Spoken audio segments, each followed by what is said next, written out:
Selamat pagi Tribuners, bagaimana kabar Anda pagi hari ini? Senang sekali saya Ilu Devisania dapat kembali menyapa Tribuners kali ini dalam program spesial yang kita mendatangkan dari Dinas Bidang Perumahan dan Kawasan Pemukiman Kumuh di bincang kita pada kali ini di Bincang Kota yang live disiarkan di Tribun Timur pada hari ini. Untuk itu narasumber kita pada hari ini Tribuners ada 4 yang langsung datang ke studio Tribun Timur. Hari ini kita pagi-pagi udah rame begitu ya.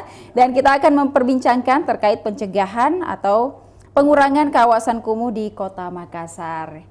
Narasumber kita yang pertama yakni Bapak Dr. Andes Imbang Murianto MSI selaku Kepala Bidang Perumahan dan Kawasan Permukiman Kumuh. Kemudian yang kedua ada Ibu Andi Titin Setiawai STMS selaku Pejabat Fungsional Bangunan dan Perumahan. Kemudian yang ketiga ada Ibu Hastanti Pujiastuti ST selaku Staf Bidang PKP Kumuh. Dan yang terakhir ada Ibu Mufida Kaca ST selaku Staf Bidang PKP Kumuh. Selamat pagi Bapak Ibu. Seperti apa kabarnya hari ini?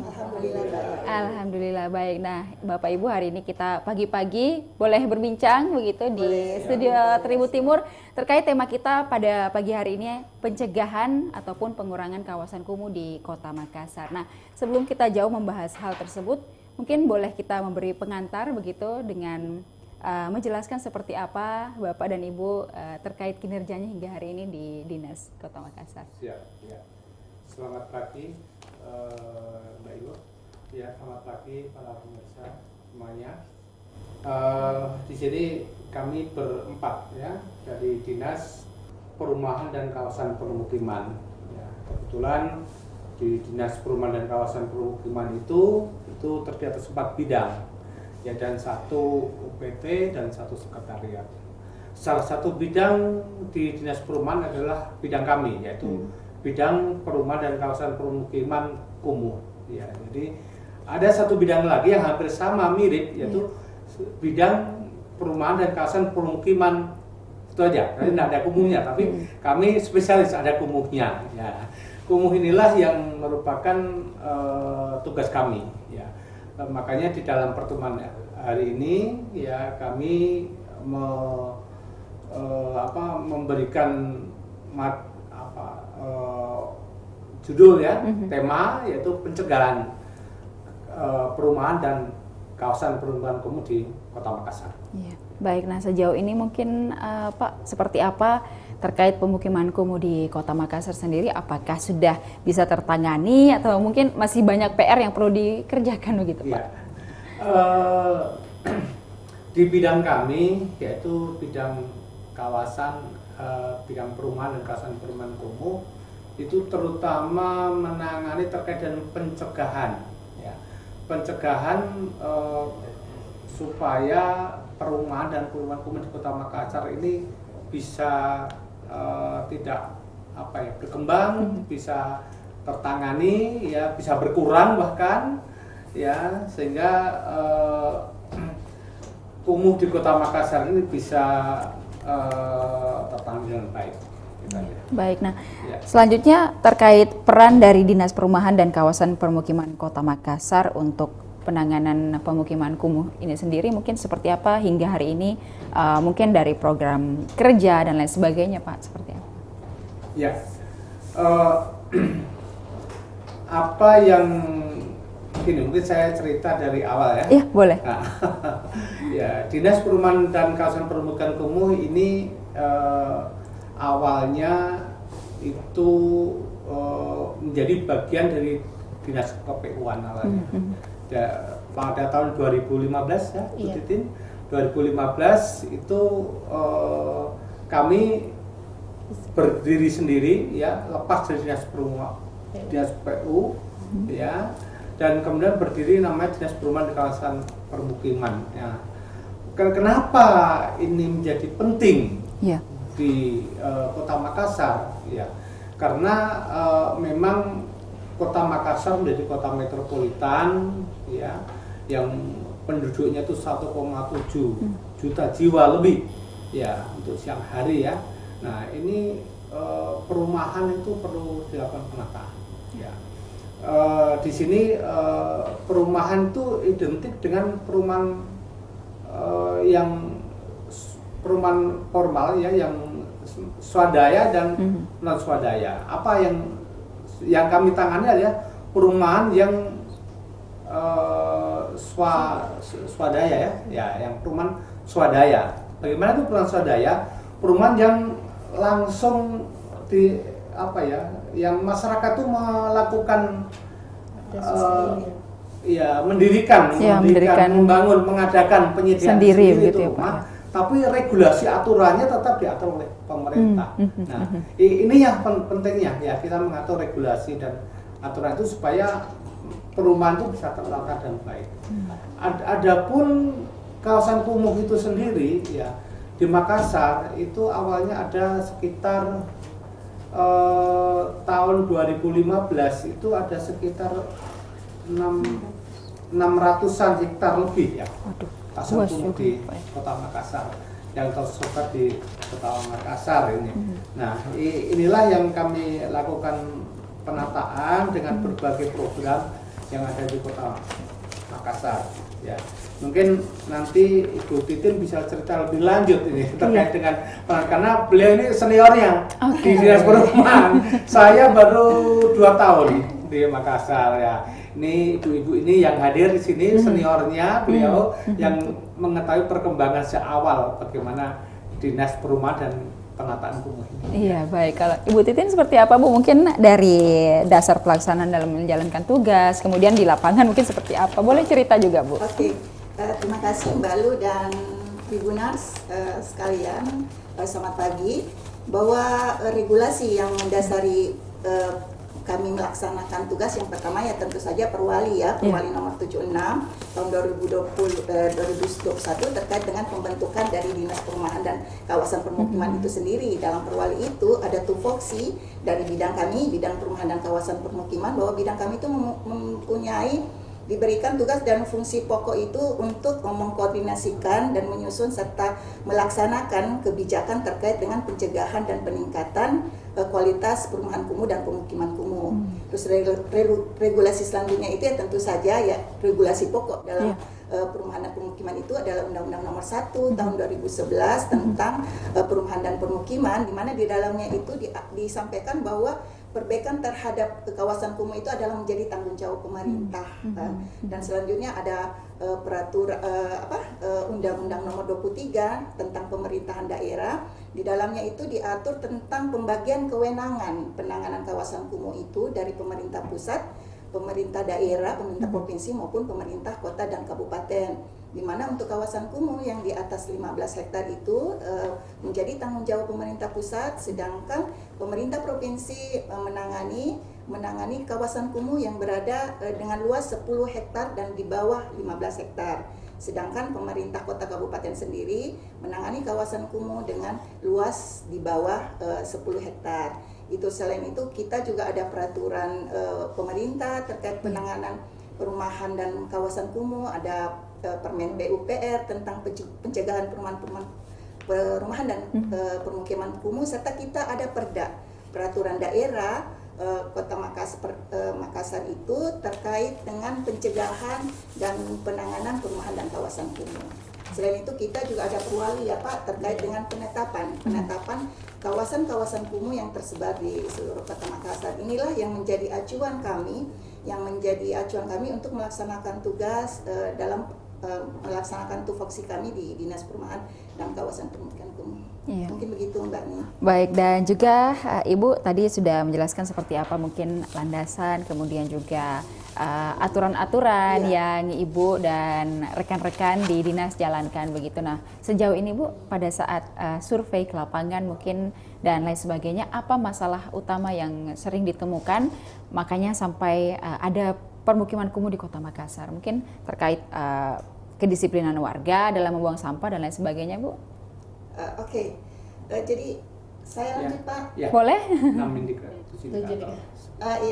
Baik. Jadi kawasan kumuh itu sebenarnya adalah kawasan perumahan dan pemukiman kumuh yang tidak memenuhi standar. Itu yang pertama. Ada 7 indikator kawasan kumuh. Boleh. yang menjadi dasar bahwa kawasan tersebut adalah kumuh. Yang pertama adalah bangunan, yang kedua adalah penyediaan jalan lingkungan, yang ketiga yaitu drainase, penyediaan air minum, ketersediaan air minum, penyediaan sanitasi dan air limbah, serta proteksi kebakaran dan persampahan. Jadi 7 indikator inilah yang nantinya yang harus kita melakukan perbaikan di lapangan jika kita temukan di lapangan. Jadi proses untuk menangani kawasan kumuh itu dimulai dari pendataan. Jadi kita verifikasi lapangan dulu dan pendataan, turun ke lapangan, langsung ke lapangan melihat kondisi yang ada. Dan data-data ini bersumber dari hasil survei lapangan dan juga ada dari follow up dari bottom up, dari lurah misalnya atau dari masyarakat yang menyampaikan kepada kami. Mungkin Pak Kadit ada tambahan. Tapi pada dasarnya dari 7 penilaian tadi, untuk Kota Makassar ini masuk dalam kategori kumuh ringan. Ya, kita itu ada kumuh berat, kumuh sedang, kumuh ringan. Nah, untuk seluruh Kota Makassar ini, alhamdulillah kita kategorinya masuk kumuh ringan. Ya, jadi untuk penanganannya itu sebenarnya akan lebih mudah ya. Cuma ada permasalahan kadang-kadang, yaitu ketersediaan anggaran. Ini yang jadi masalah biasanya. Iya, baik. Nah, terkait tadi ada kumuh ringan, sedang dan juga berat, mungkin Ibu Ida boleh dijelaskan secara lebih rinci, mungkin Bu, seperti apa mungkin definisi pemukiman kumuh itu khususnya di Kota Makassar juga seperti apa? Baik, terkait definisi pemukiman kumuh, mungkin secara umum itu saya bisa katakan kalau pemukiman kumuh itu merupakan pemukiman yang tidak layak huni. Ini disebabkan karena bangunan yang buruk, terus lingkungan yang tidak sehat, dan beberapa persyaratan yang tidak memenuhi, dikatakan pemukiman kumuh, gitu. Jadi untuk pemukiman kumuh ini dikatakan dia buruk itu seperti dikatakan tadi Ibu Titin, kalau dia memiliki 7 indikator terkait yang tadi bangunannya, dilihat dari bangunan, terus jalan lingkungan, dan beberapa 7 indikator tadi gitu.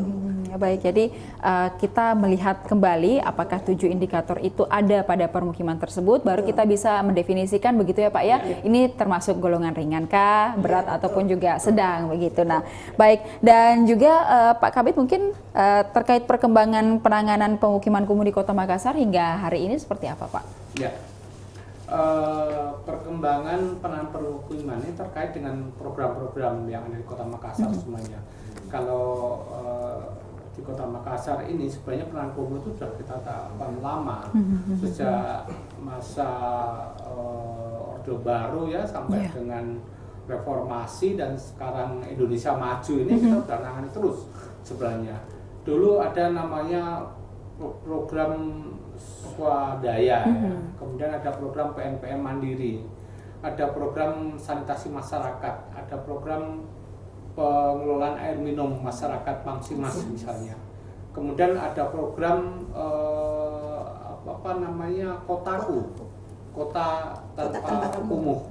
Nah, ini yang berjalan di Kota Makassar ya, itu sejak tahun mungkin sekitar tahun 2000-an ya, 2000-an sampai sekarang 2024 ini yang sekarang masih berjalan sebenarnya program kota tanpa kumuh.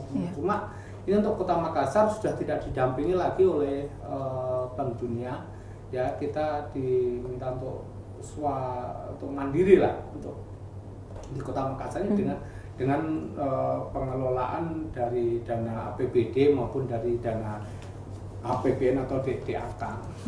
Jadi tidak ada lagi bantuan dari luar ya untuk pengelolaan kumuh.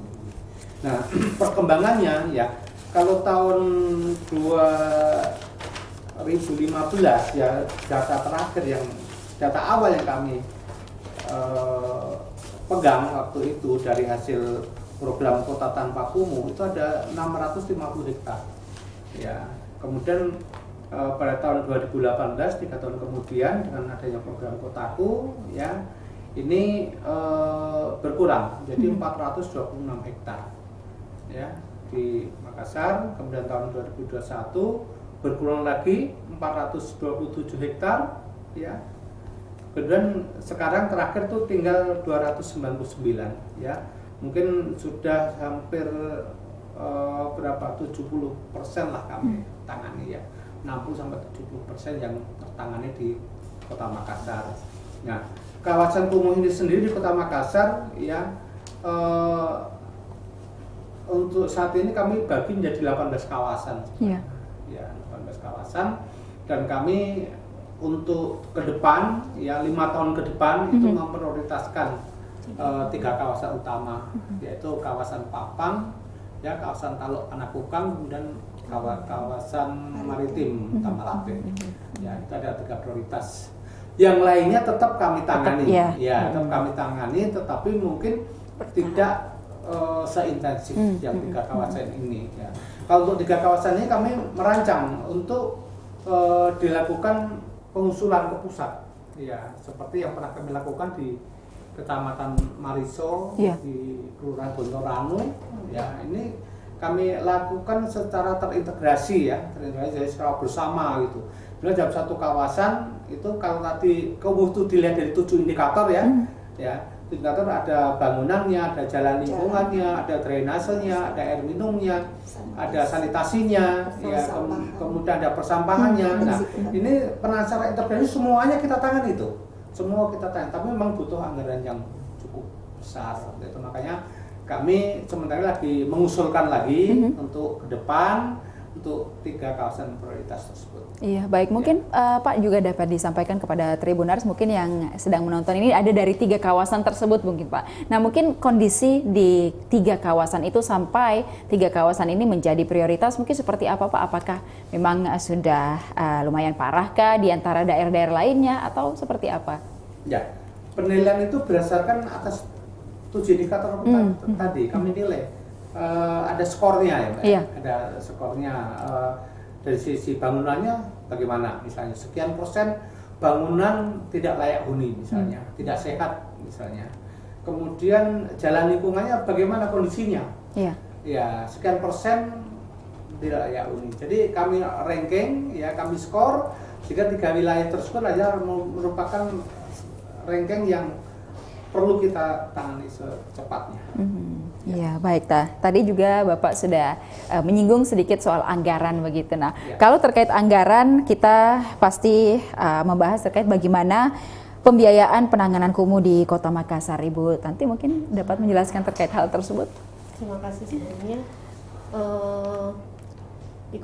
Untuk penanganan kumuh di Kota Makassar itu dananya itu bersumber dari dana DAK, dana alokasi khusus itu APBN, dari pusat, terus dengan dana APBD Kota Makassar, dan ada juga bantuan dari dana CSR. CSR ini kami biasa dari yang tidak dapat bantuan dari dana APBD atau dana APBN, kita minta bantuan ke dana CSR, gitu. Kalau CSR sendiri kemarin kita kerjasama dengan Basnas Kota Makassar untuk membantu rumah tidak layak huni yang dikerja. Oke. Jadi ada terdapat juga ada beberapa sumber bantuan begitu ya Ibu ya untuk menangani. Mungkin kami tambahkan lagi. Boleh. Ya, untuk terkait dengan pendanaan ini sesuai dengan pembagian penugasan, ya. Ini kan perumahan ini sifatnya kongruen, ya, kongruen, ya, pembagian kewenangan. Ya, tadi yang luasnya di atas 15 hektar itu pusat yang tangani. Ya, 10 sampai 15 hektar itu provinsi. Ya, untuk Makassar sendiri yang luasnya di bawah 10 hektar. Ya, sebenarnya kalau yang wilayah yang luas, ya, seperti misalnya Pampang prioritas pertama, ya, itu pasti tidak akan selesai kalau cuma Kota Makassar saja yang menangani. Maka kami mengusulkan ke pusat mungkin melalui dana DAK misalnya untuk penanganan secara integrasi. Ya, supaya Pampang ini secara berlahan, secara ini bisa bertahap kita meningkatkan kualitas lingkungannya sehingga bisa tidak menjadi kawasan kumuh lagi. Nah, tentunya pemerintah provinsi juga mempunyai kewajiban untuk yang luas antara 10 sampai 15 hektar lagi. Iya. Nah, ini harus saling kerjasama sebenarnya di antara pemerintah pusat, pemerintah provinsi sama pemerintah kota. Ya, ini yang menjadi sehingga ada APBN, ada APBD 1, ada APBD 2 kota. Ya. Nah, kalau kadang-kadang ada keterbatasan aturan, kriteria, ya, yang tidak bisa didanai oleh anggaran tersebut, melalui anggaran pemerintah. Nah, ini kalau ada swasta yang bisa kami ajak untuk bersama. Betul. Nah, ini kami juga menyambut dengan baik. Seperti program kemarin kami di Bontoranu, kami ajak Basnas misalnya. Ya, kemudian ada program sebelumnya ya yang kita juga mengajak swasta untuk melakukan bedah rumah misalnya. Ya, itu kami lakukan. Siapa tahu Tribun Timur juga ingin membantu masyarakat, bisa melalui kami juga. Kami siap untuk bekerja sama ya. Mungkin ada dana CSR-nya ya untuk masyarakat, ya bisa melalui kami bersama-sama dengan Dinas Perumahan untuk menangani kumuh ini. Iya, baik. Jadi seperti aksi sosial begitu ya, Pak ya. Yang sama-sama. Ada Tribuners yang lagi menonton acara pada hari ini, kami mengajak dana CSR. Iya, pihak swasta begitu ya, Bu ya. Nah, mungkin Ibu Titin juga bisa jelaskan begitu selain Dinas Perumahan, apakah ada keterikatan dengan dinas lain dalam menangani pemukiman kumuh ini ataupun juga dengan swasta sekalipun tadi? Oke. Jadi Buni, bahwa yang pertama yang saya ingin tegaskan bahwa Kota Makassar itu, pemerintah Kota Makassar itu membentuk Pokja PKP. Jadi Pokja PKP itu adalah kelompok kerja perumahan dan kawasan pemukiman. Jadi tugas dan fungsi Pokja PKP ini adalah membidangi segala sesuatu yang akan kita tindaklanjuti terkait dengan perumahan dan kawasan pemukiman, termasuk dalam pengentasan, pencegahan dan peningkatan kualitas kawasan kumuh. Pokja PKP ini sendiri sebenarnya diketuai oleh Bapeda ya Pak, kemudian ada sub-bidang-bidang di bawahnya, salah satunya adalah bidang perumahan dan kawasan pemukiman. Terus mengenai dengan OPD yang lain, bahwa seperti yang ingin kami sampaikan bahwa penanganan kumuh itu adalah penanganan yang tidak secara parsial.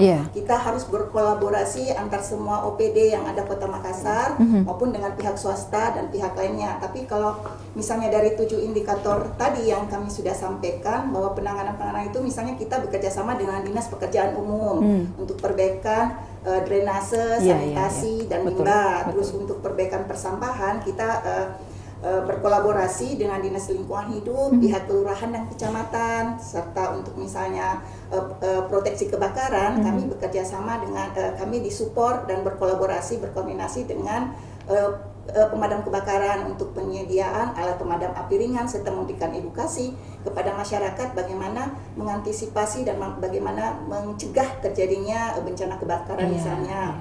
Terus ada persampahan tadi yang kami sampaikan. Selain itu Bu Nilu, bahwa pengentasan kawasan kumuh itu kita tidak hanya menyelesaikan masalah fisik, ada masalah non fisik yang juga sangat berperan dalam menimbulkan kekumuhan itu. Misalnya dari segi sosial dan ekonomi. Jadi kami juga bekerja sama, misalnya berkoordinasi dengan bidang OPD lainnya, misalnya pemberian pelatihan kepada ibu-ibu atau generasi muda yang ada di kawasan kumuh, memberikan edukasi kepada masyarakat bagaimana merubah mindset dan lifestyle mereka untuk merasa bahwa kami harus menjaga lingkungan ini. Jadi setelah misalnya kita pemerintah membantu, kita juga meminta kesadaran kepada pemeliharaan dan sebagainya. Jadi itu dari segi ekonomi, misalnya kita memberikan pelatihan-pelatihan sehingga masyarakat generasi muda memiliki keahlian sehingga mempunyai kemampuan untuk lebih excited dalam segi ekonomi begitu. Karena kan kumuh itu karena fisik, sosial dan ekonomi. Itu yang harus kita berkolaborasi dengan semua OPD di Kota Makassar dengan dikoordinasi oleh Pokja PKP dan Forum PKP. Mungkin itu Bu Nilo. Begini Mbak Ilo, menangani kumuh itu sangatlah kompleks. Betul Pak. Betul. Kita sudah membangun infrastruktur, jalan, drainase, kemudian utilitas air bersih, kemudian sanitasinya untuk air limbah rumah tangga yang sudah kita bangunkan. Tetapi kalau mindset masyarakat tidak kita rubah, betul. Iya ya Pak. Ya mindset kesehatannya misalnya, yang tadinya dia membuang sampah sembarangan. Nah, ini begitu kita bangunkan infrastruktur, ya kita bangunkan infrastruktur, tapi mindset masyarakat masih membuang di kali atau di got, berarti masih kumuh juga. Betul. Tetap kumuh. Jadi mengembangkan SDM-nya juga sangat perlu. Kebiasaan-kebiasaan yang selama ini yang ada di kawasan kumuh itulah yang harus dihilangkan. Makanya kami perlu bersama dengan dinas kesehatan misalnya. Iya, betul. Ya, terkait dengan promosi kesehatan. Ya, itu mereka turun. Ya, kemudian dengan dinas lingkungan hidup, selain membangun infrastruktur sampah, ya, kita harus memberikan penyuluhan bagaimana memilah sampah. Misalnya, ya sampah organik anorganik misalnya. Ya, Pak, ya. Nah, itu harus dilakukan. Jadi menangani kumuh itu tidak hanya 1 tahun, 2 tahun, tapi berkelanjutan, ya Pak ya. Dan banyak pihak yang harus berkolaborasi di dalamnya. Ya, dan alhamdulillah tahun 2023 kemarin dengan program DAK di Pontoranu kami dapat penghargaan dari tingkat pusat bahwa kita Kota Makassar itu penyerapan dana alokasi khusus terbaik pada waktu 2003 di Pontoranu. Kami dapat penghargaan untuk itu karena apa? Ya, dari pusat kan turun dana untuk jalan lingkungan, untuk drainase, untuk sanitasi, ya, untuk bedah rumah misalnya. Ya, itu kami laksanakan dengan sebaik-baiknya. Mas-mas OPD bekerja sama ya untuk menangani, untuk menjalankan, untuk mencairkan dan melaksanakan kegiatan tersebut dengan baik, tidak ada penyimpangan dan tepat waktu. Nah, itulah kami dapat penghargaan tahun 2023 yang lalu. Iya, ya, baik. Indonesia, Mbak, ini bersaing dengan Alhamdulillah. beberapa kabupaten kota. Iya, betul. Kalau secara prediksi kita ini kayaknya nggak mungkin lah dapat begitu ya Pak ya. Tapi sebenarnya ternyata luar biasa sekali penyerapan anggarannya dan kami juga. Kami nggak mengira. Oke, baik, dan juga betul tadi yang Ibu Titin dan Bapak katakan bahwa penanganan kawasan kumuh ini tidak hanya terkait secara fisik begitu ya Bu ya. Meskipun kita sudah memperbaiki jalan misalnya, lingkungan sudah dibenerin, diberes-beresin, tapi kalau dari mindset masyarakat sendiri masih buang sampah sembarangan misalnya, ataupun juga masih menyalahgunakan fasilitas begitu, itu tidak menjadi PR yang langsung selesai, tapi ada juga mindset, kemudian juga tadi terkait sosial dan ekonomi yang perlu dibenahi, dan syukurnya kita juga sudah membuat kayak pelatihan-pelatihan dan lain sebagainya. Nah, mungkin Ibu Titin, respon masyarakat dalam pelatihan-pelatihan yang sudah dibuat itu seperti apa? Antusiaskah mereka untuk ikut? Seperti apa? Iya. Jadi untuk pelatihan-pelatihan itu sebenarnya kita bekerja sama dengan OPD ya, Dinas Tenaga Kerja misalnya, kita meminta untuk dalam program kerja ditempatkanlah pelatihan-pelatihan itu di lokasi-lokasi kumuh kami dengan harapan bahwa ibu-ibu yang tadinya belum ada kegiatan misalnya, yang hanya di rumah setelah anak-anak pergi bergosip-gosip ya Bu ya. Ya, itu ya, kami harap mereka menambah skill, skill dan wawasan sehingga mereka jadi memiliki rasa percaya diri. Syukur-syukur nantinya apa yang diberikan itu bisa memberikan impact ekonomi kepada diri mereka, keluarga mereka sendiri. Itu yang kami inginkan kepada masyarakat, bahwa mereka dapat berdiri sendiri begitu. Tapi ini memang harus disupport dari pemerintah dan lingkungan sekitarnya. Kalau respon masyarakat, saya rasa masyarakat it's okay, malah mereka bersyukur jika ada pelatihan begitu yang disampaikan, pelatihan membuat kerajinan tangan, mengolah sampah-sampah tadi, itu bagus. Jadi sampah yang sudah dipilah-pilah itu nantinya kan bisa daur ulang lagi, di make over menjadi benda-benda yang bermanfaat, yang bisa memiliki nilai ekonomi bagi masyarakat itu sendiri. Saya rasa itu. Baik, jadi itu menjadi salah satu pendukung juga, faktor pendukung dalam pengolahan sampah, kawasan yang lebih bersih dan sampah itu bisa menjadi bernilai ekonomis ya. Iya ya Bu. Nah, juga terkait hal itu Ibu Vida mungkin dapat menjelaskan terkait sektor apa saja yang ditangani pada pemukiman kumuh sendiri Bu, menyambung tadi yang sudah kita bahas. Terkait sektor ini mungkin bisa kita kembali lagi ke indikator yang disebut tadi, 7 indikator itu, yaitu terkait bangunan, jalan lingkungan, terus drainase, air minum, dan sampai ke persampahan. Terus untuk bangunan ini kita memiliki kriteria-kriteria dikatakan dia merupakan pemukiman kumuh. Misalnya rumahnya ini tidak memenuhi luasan. Misalnya untuk luasan ini per orang itu minimal 7,2 meter persegi. Jadi di bawah itu dia sudah dianggap tidak layak gitu. Gitu. Jadi untuk jalanannya mungkin jalan lingkungan itu kita misalnya dia tidak mempunyai akses untuk misalnya ada warga yang tidak bisa mencapai jalanan umum, kita membuka jalan untuk bisa diakses. Terus kondisi jalannya misalnya kalau rusak diperbaiki gitu kan. Terus untuk drainase kita memperbaiki drainase seperti Bapak tadi jelaskan terkait Bontorano, ada contoh di sana drainasenya itu tidak memenuhi syarat. Jadi dari bidang kawasan dari Dinas Perumahan itu membuka jalan, membuka akses drainase sehingga tidak terjadi kebanjiran. Gitu. Terus beberapa indikator yang lain mungkin itu bisa dituntaskan oleh dinas lain, misalnya persampahan, terkait persampahan mungkin dari DLH yang menangani itu. Jadi itu pentingnya juga bekerja sama dengan beberapa dinas yang lain ya Ibu ya, dan juga tentunya peran aktif dari masyarakat Kota Makassar sendiri, betul sekali. Dan boleh Pak? Bontorano kemarin selain yang disebutkan oleh Ibu Vida, mungkin kami tambahkan terkait dengan penanggulangan kebakaran. Iya. Kami bagi kepada masyarakat itu 25 apar pemadam api ringan. Ya, berapa kilo itu ya? Alat pemadam api ringan. Pemadam api ringan itu dari dinas kebakaran. Pemadam kebakaran kebetulan. Yang memberikan itu di bawah koordinasi kami. Ya,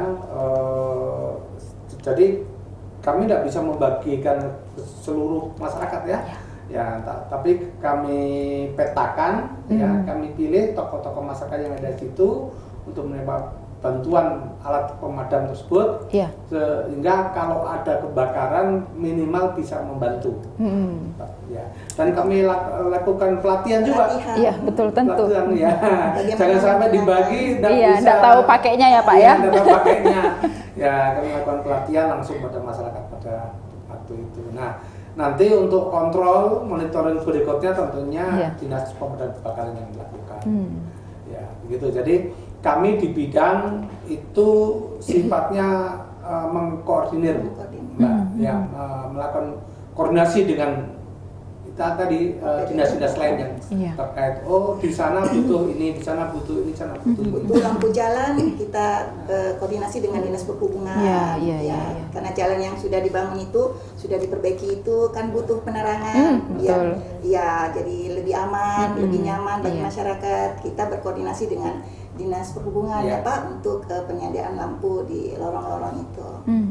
Iya, baik. Nah, kalau terkait mungkin Tribuners juga ingin bertanya begitu ya, apakah sudah ada contoh konkretnya yang sudah dikerjakan dan juga terkait penanganan kawasan kumuh di Kota Makassar dalam 1 dekade ini, mungkin Ibu Tanti bisa sampaikan juga kepada Tribuners. Seperti tadi yang dijelaskan sama Pak Kabid, bahwa 1 tahun kemarin ini kami ada kegiatan DAK. Contoh di kegiatan DAK itu di Kelurahan Bontorano. Jadi di situ semua ada beberapa OPD yang ikut bekerja sama dalam menuntaskan penanganan kumuh di Kelurahan Bontoran itu, termasuk rumahnya, jalannya, lingkungannya dengan sanitasinya. Jadi ada beberapa OPD itu di Bontoranu yang kemarin ikut terlibat, seperti PU kemarin ikut membangun IPAL, sedangkan kami di Dinas Perumahan untuk perbaikan rumah tidak layak huni. Tapi ada juga pembangunan baru untuk rumah tidak layak huni. Jadi masyarakat dibantu memperbaiki rumahnya. Terus itu sebagai contoh konkret dari 1 tahun kemarin, dan contoh baik, di dan Kelurahan Bontoran. Dan juga saya rasa untuk contoh konkretnya tadi mendapat penghargaan dari pusat itu menjadi salah satu contoh konkret ya Pak ya. Iya. Sebelumnya ada juga penanganan Mbak Ilo. Sejak tahun 2015 itu ada Kotaku itu, Kota Tanpa Kumuh itu kan satu kota Makassar itu. Ada sekitar 130-an kelurahan yang mendapat bantuan secara terintegrasi sebenarnya. Makanya kawasan kumuh di Kota Makassar semakin berkurang. Ya, kemudian yang pernah terintegrasi sebelumnya yang besar tuh di Kelurahan Bira juga pernah ada. Yaitu ada bantuan dari pusat untuk penanganan kumuh, ya, untuk pemugaran rumah. Ada sekitar 100 rumah lah. Pugar rumahnya dia dapat sertifikat gratis ya dari pemerintah ya.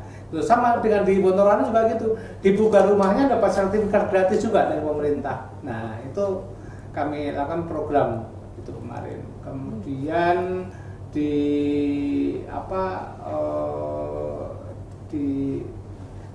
di Untia yang perumahan nelayan di sana, yang dulu relokasi dari Lai-Lai itu dilakukan pemugaran. Cuma memang pada waktu itu kami cuma tergabung menjadi tim teknis saja, karena pendanaannya langsung dari APBN, karena luasnya di atas 15 hektar. Iya, betul. Ya, jadi yang tadinya kumuh sudah berubah di sana, tapi kayaknya sekarang karena itu mindset masyarakat belum tertata baik, akan kembali ke kumuh lagi. Iya Pak, betul. Ini yang jadi sebenarnya ini PR yang lebih sulit untuk ditangani, karena kalau fasilitas bisa diperbaiki, tapi untuk mengatur mindset itu butuh waktu dan juga butuh pendekatan yang ekstra begitu kepada masyarakat. Nah, Pak Kabid, ini sekarang kan sudah masuk musim hujan, yang pasti ditakutkan oleh masyarakat Kota Makassar kalau sudah mendengar kata hujan adalah banjir gitu. Bagaimana dengan pemukiman padat penduduk ataupun juga pemukiman kumuh terkait penanganan banjir sendiri, Pak? Sudah ada mitigasi yang disampaikan kepada masyarakat dengan bekerja sama dengan dinas-dinas lainnya? Ya, begini Bu, banjir sebenarnya bukan menjadi tugas pokok kami sebenarnya. Ini ada dinas terkait yang menangani ya. Tetapi kawasan yang terkena banjir ini biasanya pada daerah-daerah kumuh. Iya, betul Pak, betul. Ini yang jadi masalah. Makanya salah satu yang kami lakukan untuk pemugaran rumah itu adalah meningkatkan lantai bangunannya, ditinggikan lagi gitu ya. Karena banjir yang ada di Kota Makassar sebenarnya banjirnya bukan karena masalah drainase yang jelek, bukan masalah tersumbat sampah, ya, tetapi memang kita secara sistematis di Kota Makassar itu, secara sistematis banjirnya, ya, sehingga tidak bisa kita tangani secara parsial, ya, kita tangani harus secara menyeluruh. Misalnya dilakukan pembangunan tambahan waduk misalnya, tambahan regulation pond, ya, dan untuk mengatur keseimbangan air yang ada di Kota Makassar. Nah, ini bukan tugas dari dinas perumahan, ini pusat untuk itu. Nah, kami yang terkena dampaknya. Iya. Perumahan yang pernah Betul, dampaknya, ya ini yang terjadi sekarang ini. Itulah makanya pentingnya kerjasama ya Pak ya, Iya. antar dinas, meskipun bukan secara khusus ditangani oleh dinas yang Bapak Ibu sekarang sedang kerjakan, tapi dampaknya tetap kena ya Bu ya. Iya. Itu pun juga Iya. tetap harus ditangani. Makanya ada Pokja tadi Pak, Iya, kelompok iya. kerja.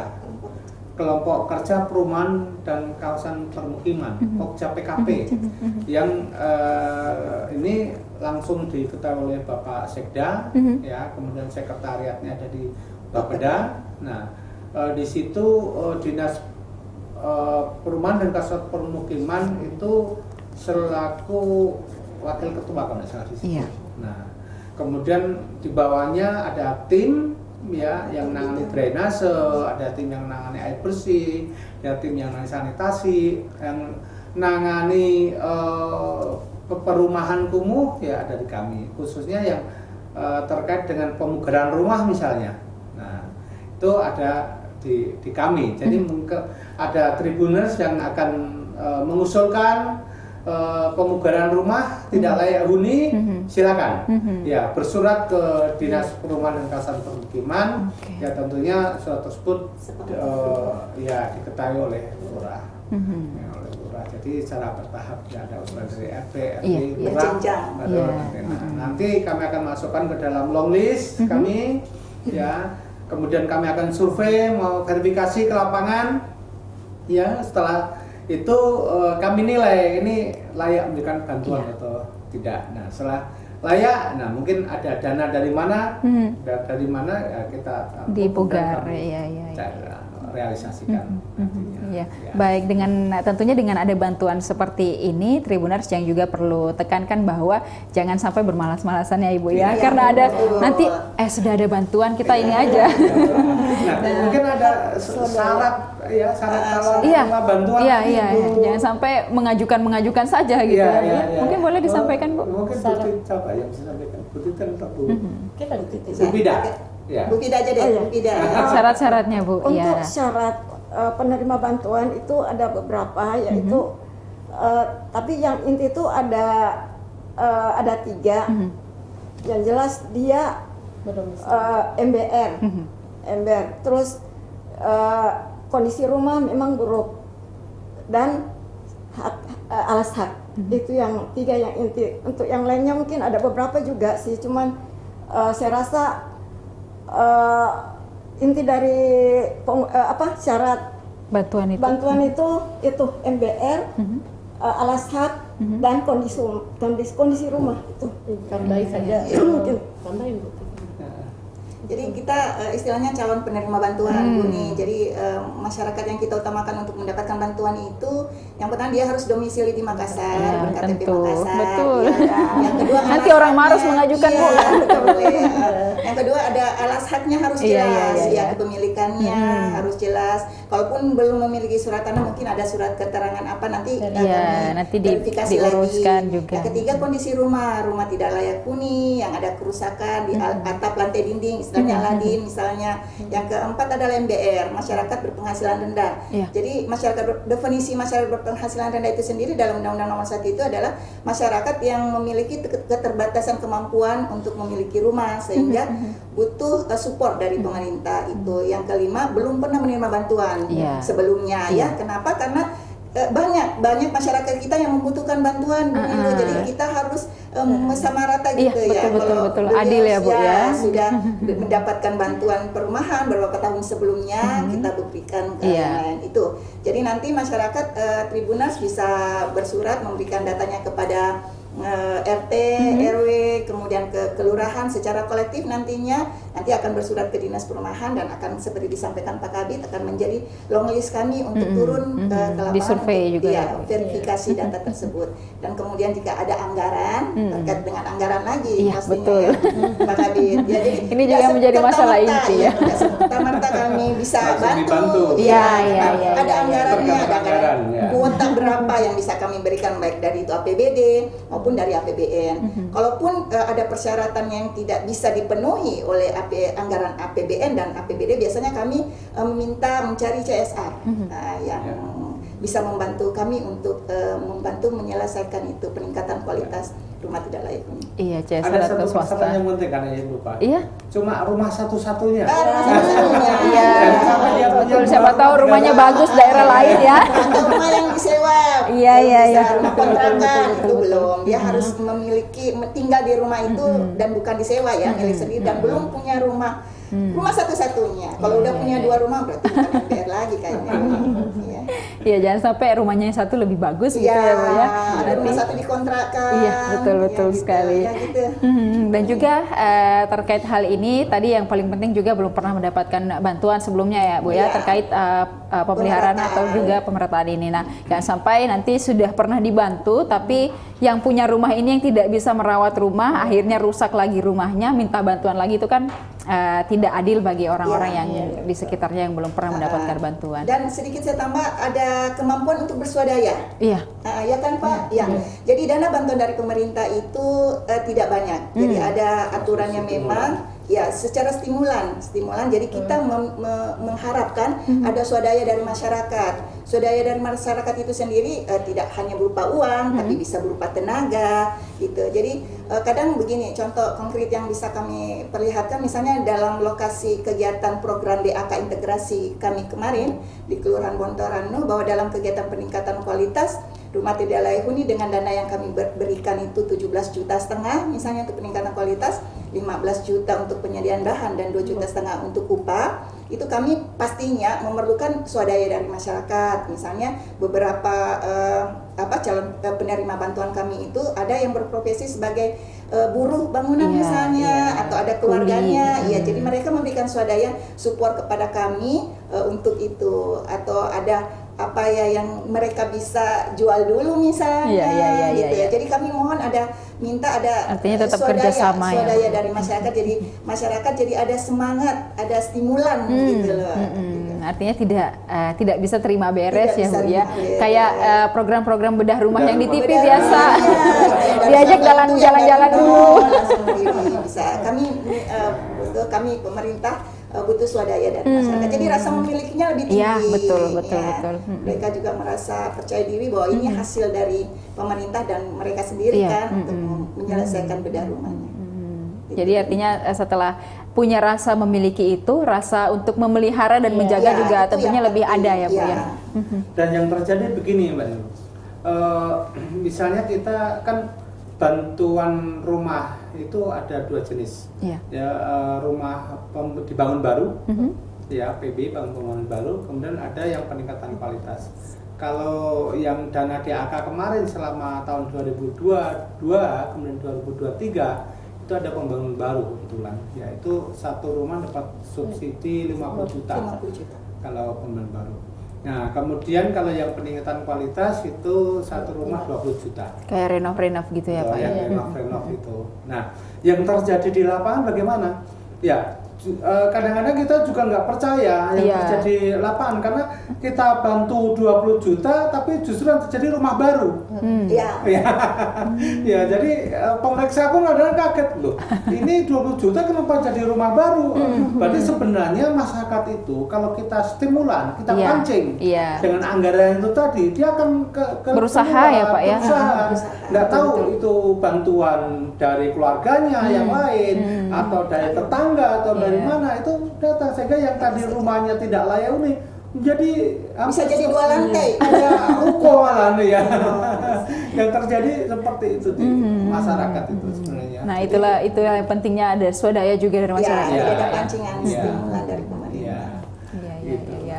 Baik, dan semoga ini menjadi langkah yang baik juga untuk penanganan kawasan kumuh di Kota Makassar, dan juga kawasan kumuh kan memang sering dibarengi dengan padat penduduk begitu ya Pak ya. Ini padat penduduk terkait lahan lagi dan lain sebagainya. Mungkin ada banyak PR yang perlu kita tuntaskan, baik itu di Kota Makassar sendiri ataupun ini PR dari pusat kalau lahannya sudah terlampau luas begitu ya Bu ya. Nah, baik, mungkin terakhir Pak Kabid, seperti apa mungkin target penanganan kawasan kumuh di Kota Makassar, apalagi ini sudah penghujung tahun di 2025 nanti seperti apa Pak?